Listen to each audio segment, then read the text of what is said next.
ओम नमः शिवाय। हर हर महादेव। आज चैत माह के कृष्ण पक्ष की चतुर्थी तिथि और मंगलवार है। चैत माह के कृष्ण पक्ष की प्रतिपदा तिथि से लेकर दशमी तक दशा माता और आस माता और शीतला माता का पूजन और व्रत किया जाता है। जो भी सच्ची श्रद्धा से इनकी पूजा और व्रत करता है उसकी सारी मनोकामनाएं पूर्ण होती है और वह अपने जीवन में किसी भी तरह की परेशानी या फिर कठिनाई का सामना नहीं करता है। और चैत माह के शुक्ल पक्ष में चैत नवरात्रि प्रारंभ हो जाते हैं तो इन दिनों दुर्गा माता की पूजा और व्रत करने का विधान है। इन 9 दिनों में माँ दुर्गा के 9 रूपों की पूजा की जाती है। इस तरह चैत का महीना पूजा पाठ के लिए बहुत ही शुभ और फलदायी माना गया है। तो सुनते हैं आज की कथा। अपने मंगल जीवन की कामना करते हुए प्रेम से भाव से कहिए गणेश जी महाराज की जय हो। एक समय की बात है, कैलाश पर्वत पर माँ पार्वती और गणेश जी महाराज विराजमान थे। तो बातों बातों में गणेश चतुर्थी व्रत का प्रसंग चल पड़ा। तो पार्वती माता कहने लगी कि हे पुत्र, तुमने मुझे फाल्गुन माह के कृष्ण पक्ष के आने वाली चतुर्दशी व्रत के बारे में बताया है। सुनकर मुझे बड़ी ही खुशी हुई है। अब मैं जानना चाहती हूँ कि चैत माह के कृष्ण पक्ष में आने वाली चतुर्दशी को तुम्हारे कौन से स्वरूप की पूजा की जाती है? चैत माह के गणपति देवता का नाम क्या है और उनके पूजा का विधान क्या है? मैं सब कुछ सुनना चाहती हूँ। तो गणेश जी भगवान कहने लगे कि हे माँ, जहाँ मेरी पूजा होती है वहाँ पर मुझसे पहले तुम्हारी पूजा की जाती है। चैत कृष्ण चतुर्थी के दिन विकट नामक गणेश जी भगवान की पूजा करनी चाहिए। दिन भर व्रत रखकर रात्रि में संस उपचार से पूजन करना चाहिए। ब्राह्मणों को भोजन करवाना चाहिए और व्रत रखने वाले को व्रत के सारे नियमों का पालन करते हुए व्रत रखना चाहिए। यह व्रत संकट नाशक है। इसके स्मरण मात्र से ही मनुष्य को सिद्धि मिलती है।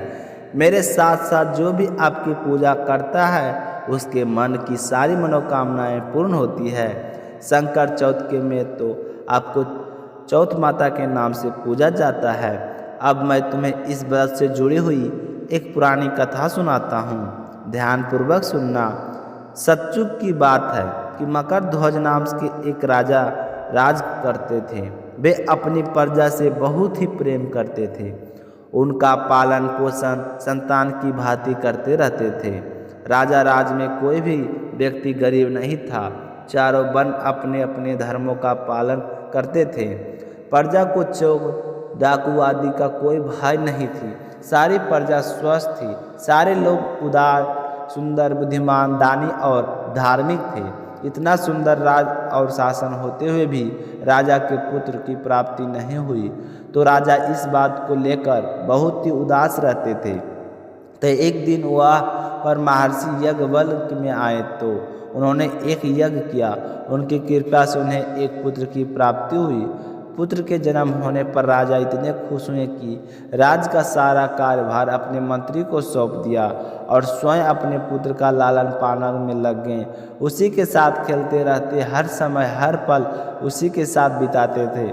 इसी तरह राजकुमार बड़ा होता गया और राजा के मंत्री धर्मपाल के भी 5 पुत्र थे। एक से एक बढ़कर अपने मंत्री अपने सभी पुत्रों को धूमधाम से विवाह किया और उन सब के साथ धन का उपभोग करने लगी। धर्मपाल भी राज्य का सारा कार्यभार मिल जाने पर अपने आप को बड़ा ही सौभाग्यशाली मानता था। उसकी सबसे छोटे बेटे की बहू अत्यंत धर्मपरायणी थी।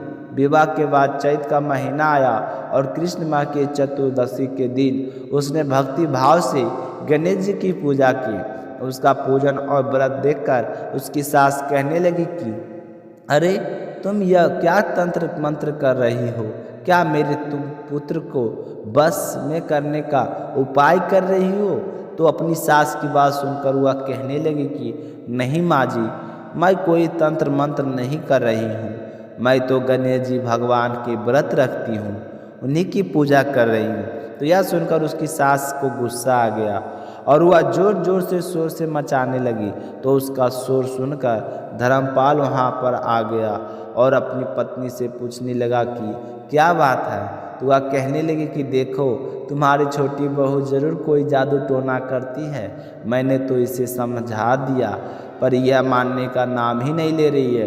तो अपनी पत्नी की बात सुनकर धर्मपाल कहने लगा कि यह जरूर कोई चेटक करती है और हमारे कुल का नाश करेगी। मैंने तो कोई चेटक भगवान के व्रत और पूजा के बारे में सुना तो नहीं है। तो धर्मपाल की पत्नी कहने लगी कि हम राजघराने से हैं, हमें कोई पूजा पाठ की ज़रूरत नहीं है, हम अपनी रक्षा स्वयं कर सकते हैं।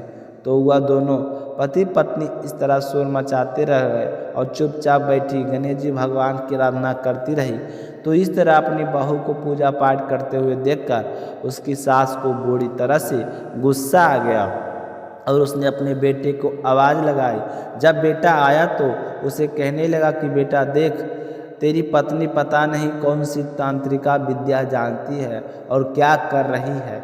घर में बहू और भी है, वह तो ऐसा कुछ नहीं करती है। मैं कब से इसे समझा रही हूँ लेकिन इस पर कोई असर नहीं हो रहा है। तो अपनी माँ की इस तरह की बात सुनकर उसे गुस्सा आ गया। वह अपनी पत्नी को बुरी तरह से पीटने लगा पर वह बेचारी चुपचाप पीटती रही। उसने सामने बोलकर कुछ भी नहीं कहा, मन ही मन गणेश जी भगवान को याद करती रही। कहने लगी कि हे गणेश जी महाराज, मेरे सास ससुर की आंखों पर आया पर्दा आप ही हटा सकते हैं। उन्हें बताइए कि आप क्या कर सकते हैं। मैं चाहती हूँ कि उनके मन में भी आपके प्रति भक्ति भाव जागृत हो, वरना वे मुझे पूजा नहीं करने देंगे और मैं आपकी पूजा बीच में नहीं छोड़ सकती हूँ। तो यह सब देख गणेश जी भगवान क्रोधित हो गए और सबके देखते ही देखते उन्होंने राजकुमार का अपहरण कर लिया और उसके कपड़े आभूषण उतार कर मंत्री धर्मपाल के महल में फेंक दिए और राजकुमार को लेकर स्वयं अंतर्ध्यान हो गई। इधर दोपहर हो गई। राजा अपने राजकुमार को आवाज़ लगा रहे थे लेकिन सामने से कोई जवाब नहीं मिला। तो वह चिंतित हो गई। फिर उन्होंने सोचा कि शायद धर्मपाल के घर गया हो। तो राजा उसे ढूंढने के लिए धर्मपाल के घर आए तो उन्हें देखकर हैरान हो गए कि धर्मपाल के घर के आंगन में राजकुमार के वस्त्र और आभूषण पड़े हैं। तो धर्मपाल की जोर से आवाज़ लगाई और कहा कि मेरा राजकुमार कहाँ है? उसके सारे वस्त्र और आभूषण तुम्हारे यहाँ पड़े हैं। ऐसा निंदनीय कार्य किसने किया है? और बुरी तरह से विलाप करने लगे। तो धर्मपाल ने कहा कि राजन, आपका पुत्र चंचल है, खेलते खेलते कहीं चला गया होगा। मैं अभी आपकी पूरे नगर और बाग बगीचों में खोज करवाता हूँ। तो इसके बाद राजा ने नौकर और सेवकों से कहा कि हे रक्षकों, तुम मेरे पुत्र का पता लगाओ, ना जाने आज वह मुझे छोड़कर कहाँ चला गया। तो राजा का आदेश पाकर दूध सभी जगहों पर राजकुमार की खोज करने लगे लेकिन राजकुमार का पता कहीं भी नहीं लगा। तो डरते डरते राजा से कहने लगे कि महाराज, राजकुमार कहीं भी अता पता नहीं लगा और ना ही राजकुमार को किसी ने आते जाते देखा है। कहीं राजकुमार को महल के अंदर ही तो किसी ने नहीं छुपा लिया है। तो उनकी यह बातें सुनकर राजा को भी मंत्री धर्मपाल पर शक हो गया और उन्होंने क्रोधित होते हुए धर्मपाल को आवाज़ लगाई और पूछा कि सच बता दो कि मेरा राजकुमार, उसके वस्त्र और आभूषण तुम्हारे घर है और राजकुमार का अता पता नहीं है। अरे नीच, मैं तुम्हारा वध कर डालूंगा। मुझे लगता है कि तेरे मन में कोई पाप आ गया है। अगर मेरे राजकुमार को कुछ हो गया तो मैं तेरे कुल को नष्ट कर दूंगा, इसमें जरा भी संदेह नहीं है। तो राजा द्वारा इस तरह डांटने पर मंत्री धर्मपाल हैरान हो गया। सोचने लगा कि मैंने ऐसा कुछ नहीं किया है और ऐसा क्यों करूँगा। फिर भी राजा बिना सोचे समझे मुझ पर इस तरह का इल्ज़ाम क्यों लगा रही है। वह बड़े ही विनीत स्वर में सिर झुकाकर कहने लगा कि हे राजन, मैं तुम्हारे राजकुमार का अवश्य पता लगाऊंगा। मेरी तो खुद की समझ में नहीं आ रहा है कि ऐसा नीच कर्म किसने किया है। आप मुझे थोड़ा समय दीजिए। तो वह राजा को इस तरह का आश्वासन देकर घर आ गया। घर आकर उसने अपने सभी पुत्रों को, बहुओं को बुलाया, अपनी पत्नी को बुलाया और पूछा कि तुम में से यह निंदनीय कर्म किसने किया। जब राजकुमार के कपड़े घर पर मिले तो तुम्ही ही से कोई जिसने राजकुमार को गायब किया है। आप लोगों की वजह से राजा मुझ पर शक कर रहे हैं। इतने वर्षों का विश्वास उठ गया है, मैं करूं भी तो क्या करूं। राजा ने कहा कि यदि कोई राजकुमार पता नहीं लगा तो वह मेरे वंश का विनाश कर देंगे। इस तरह कहकर वह जोर जोर से रोने लगा। तो ससुर को रोते हुए देखकर छोटी बहू ने कहा कि पिताजी, आप इस तरह से क्यों रो रहे हो। मैं इतनी चिंता करने की कोई आवश्यकता नहीं है। आप पर तो गणेश जी भगवान का कोप हुआ है। आपने तो कहा था कि हम राज घराने से हैं, हमें इसकी सहायता की ज़रूरत नहीं है। अगर आज आपको सहायता की ज़रूरत है तो मैं आपको इसका उपाय बता सकती हूँ। तो मंत्री धर्मपाल हाथ जोड़कर कहने लगा कि बेटी, मुझे माफ़ कर दो। तुम मुझे बताओ कि मुझे क्या करना होगा। तो वह कहने लगी कि आप सभी गणेश जी की आराधना कीजिए। राजा से लेकर नगर के समस्त स्त्री पुरुष बाल वृद्ध का संकट नाशक चतुर्थी का व्रत विधि पूर्वक करेंगे तो गणेश जी कृपा से राजकुमार जल्द ही मिल जाएंगे। मेरा वचन कभी भी व्यर्थ नहीं होगा। तो छोटी बहू की बात सुनकर ससुर जी ने हाथ जोड़कर कहा कि हे बहू, तुम धन्य हो, तुम मेरा और मेरे कुल का उद्धार करोगी। भगवान श्री गणेश की पूजा कैसे की जाती है, हमको इसकी सारी विधि बताओ। हम तो मंद बुद्धि में हैं, हमें तो इस व्रत का महात्मा के बारे में बिल्कुल भी नहीं पता है। हे बहू, हम लोगों से जो भी अपराध हुआ है उसे क्षमा कर दो और राजकुमार का पता लगा दो। तो छोटी बहू कहने लगी कि आप मुझसे बड़े हैं, मुझसे माफ़ी क्यों मांग रहे हो। आपको माफ़ी मांगने हैं तो गणेश जी भगवान से मांगो और वही राजकुमार को फिर से लौटा आएंगे। तो मंत्री धर्मपाल अपनी बहू से व्रत की सारी विधि जानकर राजा के पास गया और जाकर बताया कि हे राजन, मेरी छोटी बहू ने कहा है कि राजा से लेकर सारी प्रजा संकट चौथ का व्रत करे तो कुमार फिर से मिल सकते हैं। तो राजा ने पूरे नगर में ऐलान करा दिया।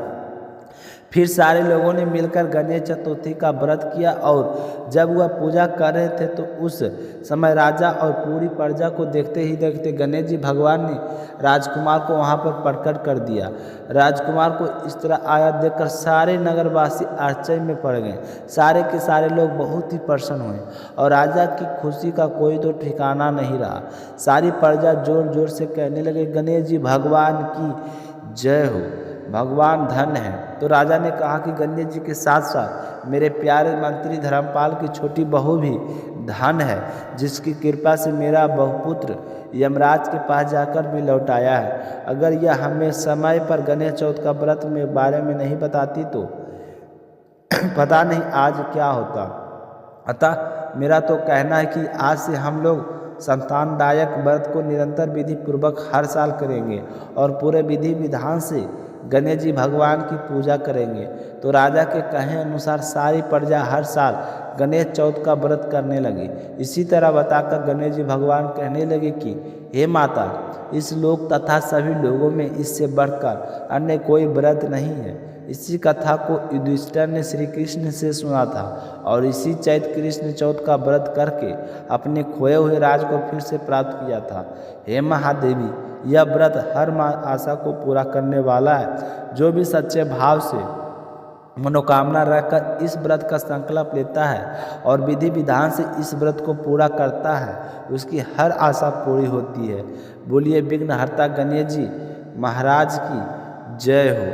अब अगली कथा सुनते हैं शनिदेव और हनुमान जी बाबा की। कहा जाता है कि जो भी जात तक हनुमान जी की पूजा करता है उसे शनिदेव कभी भी परेशान नहीं करते। ऐसा क्यों, यही बताया गया है इस कथा में। बोलिए हनुमान जी बाबा की जय हो, बोलिए शनिदेव महाराज की जय हो। एक बार शनिदेव को अपनी शक्ति पर बहुत ही घमंड हो गया था। शनिदेव को ऐसा लगने लगा था कि उनसे शक्तिशाली कोई भी नहीं है। उनके दृष्टि मात्र से ही व्यक्ति के जीवन का उथल पुथल शुरू हो जाती है। तो शनिदेव इसी मध्य में चूर होकर एक ऐसे स्थान पर पहुंच गए जहां हनुमान जी बाबा अपने प्रभु श्री राम की पूजा में लीन थे। भगवान श्री राम की भक्ति में डूबे हुए हनुमान जी को देखकर शनिदेव ने उन पर अपनी बल्क दृष्टि डाल दी, लेकिन कोई प्रभाव नहीं हुआ। इससे क्रोधित होकर शनिदेव ने हनुमान जी को ललकार हुए कहा कि हे बानर, देख तेरे सामने कौन आया है। तो हनुमान जी ने शनिदेव की ओर ध्यान नहीं दिया और अपनी भक्ति करते रहे। शनिदेव ने सभी प्रयास कर लिए लेकिन हनुमान जी पर कोई असर नहीं हुआ। तो शनिदेव को क्रोध तब आसमान पर पहुंच गया।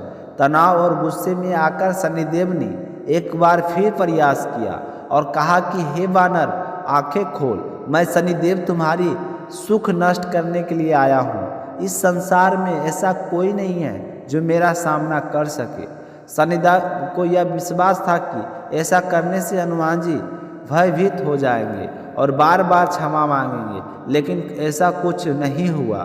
बहुत प्रयास करने पर भी हनुमान जी बहुत ही सरल स्वभाव से पूछा कि महाराज आप कौन हैं। तो इस बात को सुनकर शनिदेव को और भी ज़्यादा गुस्सा आ गया। तो शनिदेव हनुमान जी से कहने लगे कि मैं अभी इसी समय तुम्हारी राशि में प्रवेश करने जा रहा हूँ, तो तब समझ में आ जाएगा कि कौन हो। तो यह सुनकर हनुमान जी ने शनिदेव से कहा कि आप कहीं आ जाएं और मुझसे अपने प्रभु का स्मरण करने दें, बीच में इस तरह का विघ्न ना डालें। तो शनिदेव को हनुमान जी की बात पसंद नहीं आई। उनका गुस्सा 7वें आसमान पर चढ़ गया। जैसे ही हनुमान जी ध्यान लगाने ही वाले थे तो शनिदेव ने उनकी एक भुजा पकड़ ली और अपनी तरफ खींचने लगे। हनुमान जी को लगा जैसे उनकी भुजा को किसी ने दहकते अंगारों पर रख दिया है। उन्होंने तुरंत एक झटके से अपनी भुजा शनिदेव की पकड़ से छुड़ा ली। इसके बाद शनि ने विकराल रूप धारण करके उनकी दूसरी बाहें पकड़ने की कोशिश की। तो हनुमान जी को हल्का सा क्रोध आ गया और उन्होंने अपनी पूंछ से शनिदेव को लपेट लिया। फिर भी शनिदेव का अहंकार और क्रोध कम नहीं हुआ और गुस्से में हनुमान जी से कहा कि हे तुम, क्या तुम्हारे प्रिय भी श्री राम भी मेरा कुछ नहीं बिगाड़ सकते हैं। तो इस बात पर हनुमान जी को अत्यंत क्रोध आ गया और उन्होंने अपनी पूंछ से लपेटे हुए शनिदेव को कभी पहाड़ों पर कभी वृक्षों पर खूब उठाया और पटका। इससे शनिदेव की हालत खराब हो गई। तो शनिदेव जोर जोर से दूसरे से मदद मांगने लगे, कहने लगे कि कोई मेरी मदद करो, रक्षा करो, इस बानर से मुझे बचाओ। लेकिन कोई भी देवता मदद के लिए आगे नहीं आया। तो इस तरह शनिदेव बहुत ही बेहाल हो गए। जब उनकी सहायता के लिए कोई सामने नहीं आया तो उसे समझ में आ गया कि मैंने गलत कर दिया है। तो अपनी जान बचाने के लिए हनुमान जी बाबा से कहने लगे कि हे बानर राज, मुझे क्षमा करो, मुझ पर दया करो, मुझे मेरी उदारता का फल मिल गया है, मुझे क्षमा कर दीजिए। मैं आपसे वादा करता हूँ कि आज के बाद ऐसा कुछ नहीं करूँगा। आज के बाद मैं तुम्हारी छाया से ही दूर रहूँगा। तो शनिदेव की बात सुनकर हनुमान जी कहने लगे कि मेरी छाया से नहीं, मेरे भक्तों की छाया से भी दूर रहने का वचन तुम्हें देना होगा, नहीं तो आज मैं तुम्हारा नहीं छोड़ूंगा। तो शनिदेव ने तुरंत वचन दिया कि जो भी तुम्हारे भक्त हैं मैं उन्हें कभी भी कोई हानि नहीं पहुंचाऊंगा, आप मुझ पर कृपया करके छोड़ दीजिए। तो शनिदेव इस तरह गिड़गिड़ा नहीं पर हनुमान जी ने बाबा शनिदेव को छोड़ दिया। इसलिए कहा जाता है कि शनिदेव हनुमान जी भक्तों को कभी भी परेशान नहीं करते हैं। जिसे भी शनिदेव दोष का सामना करना पड़ रहा है उसे हनुमान जी बाबा की आराधना करनी चाहिए। बोलिए हनुमान जी बाबा की जय हो। तो आज की कथा समाप्त होती है। आप सभी माता बहनों को कथा सुनकर कैसी लगी कमेंट करके ज़रूर बताइएगा। साथ ही शीला भक्ति स्टोरी चैनल को सब्सक्राइब अभी तक नहीं किए हैं तो सब्सक्राइब जरूर कीजिए और अपने अपने सखी सहेलियों में वीडियो को ज़्यादा से ज़्यादा शेयर करें। मिलते हैं नेक्स्ट वीडियो में, तब तक अपना ख्याल रखिएगा। जय श्री कृष्णा, राधे राधे।